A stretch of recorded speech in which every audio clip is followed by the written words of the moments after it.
Welcome to Violin Adventures number 79. Thank you all so much for voting for the color of the varnish on the violin. So at this point, the majority of votes are going to the golden varnish with a little red. And then we had votes for the red and also for golden brown. But the majority at this point, which is leading by quite a few, is the golden red. So there's still time to vote. There's a lot of viewers out there. You all need to vote. Feel free to vote, whoever you are, because we have still at least one more week, maybe two, before we start varnishing. Okay, to get into this week, we did purfling and more purfling and more purfling. And I tried to keep it short so it would be interesting, but that's basically all we did this week is purfling. Also, some of you are still wondering about the bookstore. So there's a little clip on that. Okay, we're back. So the next thing we need to do are take the clamps off of the violin.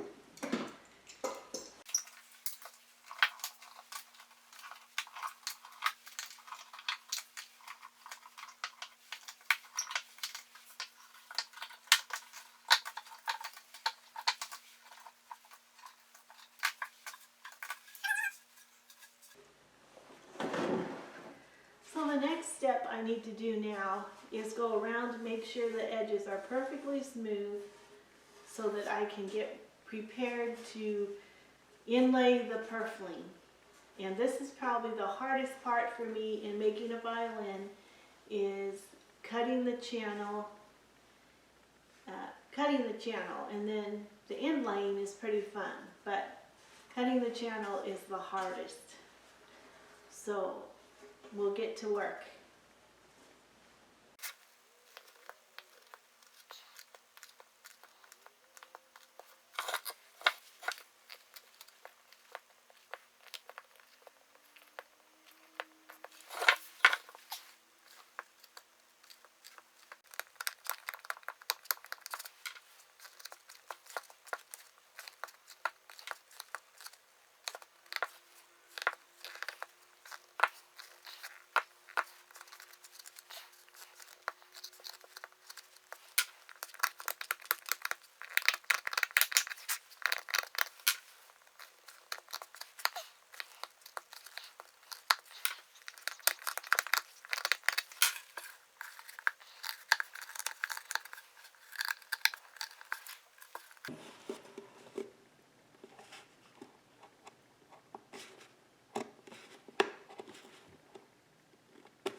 Okay, the channels are cut mainly for this middle section. I'll finish cutting the outsides after I get the middle in. And we're taking these 3 strips of wood that have been glued together. We have a black and then a white and a black glued together. We're going to bend these on the hot iron, and then we'll be putting them in the C-bout area.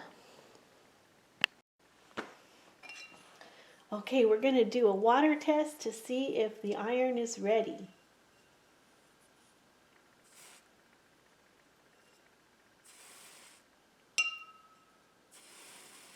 Okay, it bubbles up and goes away, but that's still not hot enough. We want the water to bounce off. You can see it bubble there.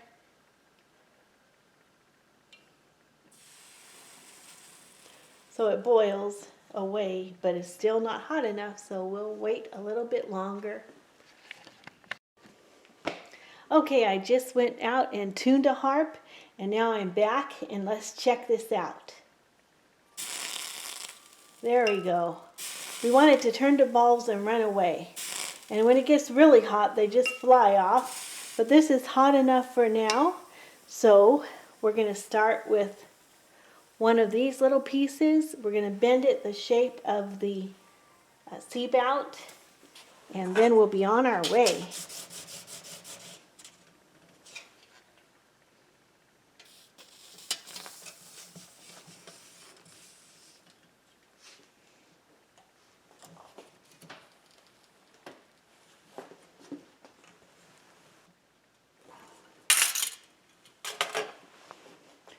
Okay, there it is. Let's go see if it fits.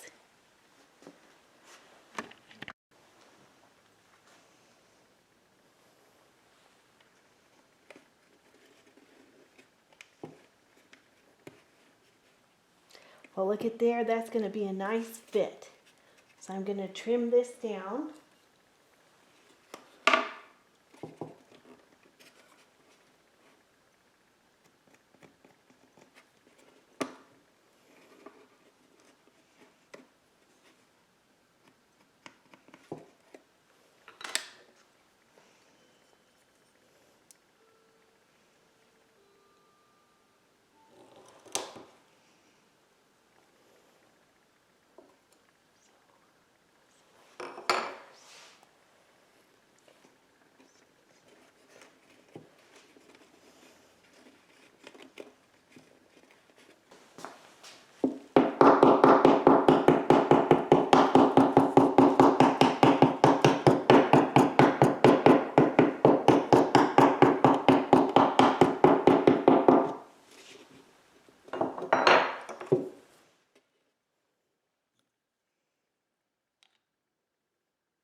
Okay, our C-bouts are in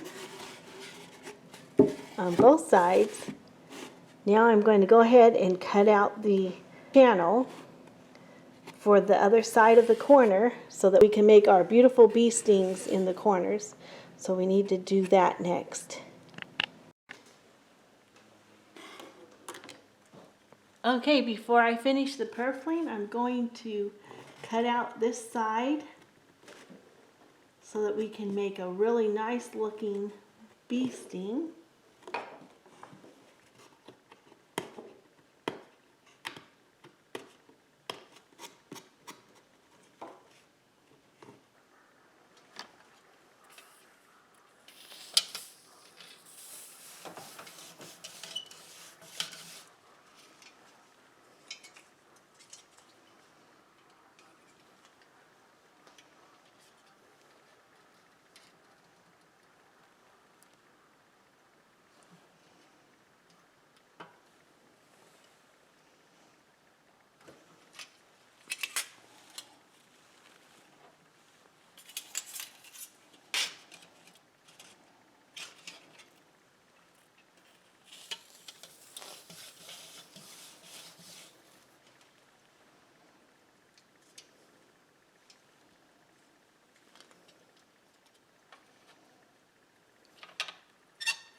So the purfling is done on the back, and we need to let this dry in the channel, and then we'll take the purfling down and build a nice molded shape all the way around. Okay, all the purfling is the end, front and back. Here's the front, and here's the back. So the purfling is still up above the edge here, so maybe next week we will take it down. But there it is, all done. That was a big job. Okay, y'all, it's the end of a week. It's the end of the week. It's a beautiful day today. We were in the 60s, so the cool air has gone away for a little bit, and it's just nice and balmy. So here's our creek. There it goes. And just across the creek bed, here are some beautiful little flowers. And I didn't plant them there. Somehow they got there. I'm not sure how, but there they are, flowers. Beginning of spring. Well, here we are, the end of the week, and there's not a whole lot going on in the shop this week, but we'll take a look. Here's the leftover wood chips that I haven't cleaned up yet.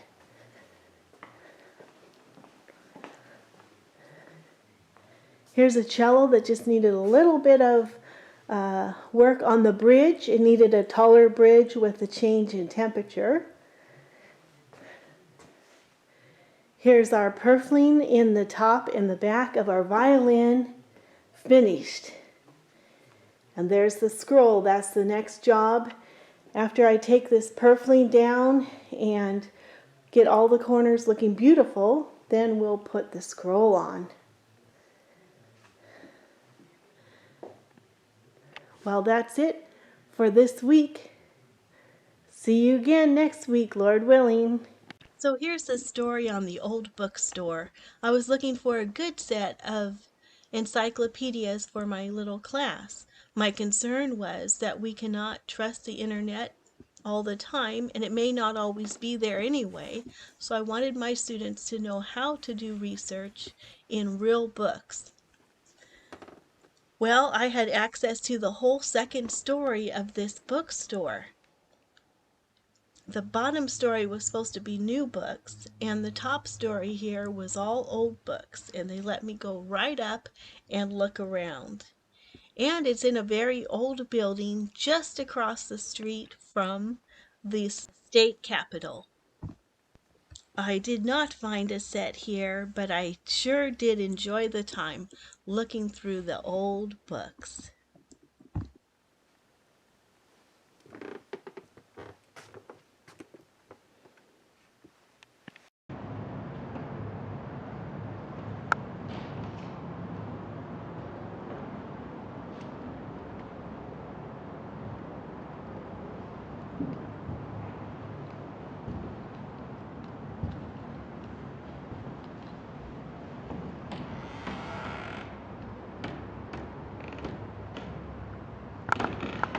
The Hebrew Minute.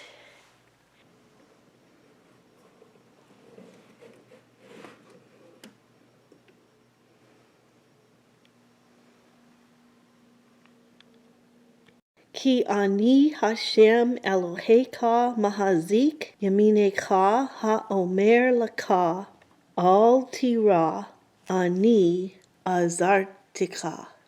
For I, the Lord your God, will strengthen. It could be will hold, but the root is strengthen, will strengthen your right hand, saying to you, do not fear, for I will help you.